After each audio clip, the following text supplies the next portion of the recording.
RPSC का एक favourite सवाल आपके बीच में और आ जाता है, और इस सवाल की बात अगर करी जाए, ये कह रहा है सर निम्नलिखित कथनों पर विचार करना है। कथन एक कह रहा है सर अवस्था शब्द में जब आप दुर उपसर्ग जोड़ने पर दुरावस्था शब्द जो आपका बन जाता है।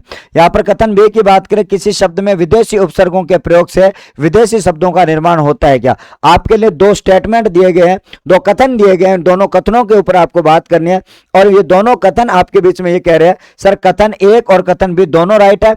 कथन पहला गलत है और दूसरा कथन राइट है, और पहला सही है दूसरा गलत है, और भाई साहब दोनों ही गलत है।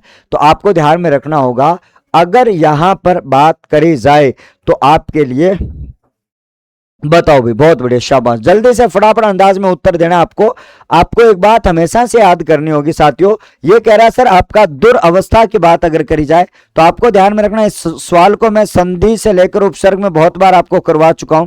जब आप इसमें दुरावस्था की बात जब आप करते हो तो दुरावस्था जो शब्द आपका शुद्ध बनता है, अगर एग्जामिनर के दिमाग में खोपड़े में खराबी है तो आपका दुरावस्था होता है, जो आपका अशुद्ध शब्द आपका बनता है। इसका मतलब पहला गलत कहां दिख रहा है, पहला गलत आपको यहां पे दिख रहा है, ठीक है, इसमें भी यहां भी दिख रहा है। लेकिन आपका किसी भी आपके शब्द में विदेशी उपसर्गों का प्रयोग करने से विदेशी शब्दों का निर्माण आपका होता है, एकदम से राइट है, तो आपका एकदम से राइट है। तो उत्तर आपका कौन सा हो जाएगा प्यारे साथियों, आपके लिए बहुत ही शानदार तरीके से सवाल जो है वो आपका आ जाता है, स्टैंडर्ड का सवाल आ जाता है, ऑप्शन नंबर बी है। एक नंबर क्यों बता रहे, ऑप्शन नंबर बी होगा, ठीक है।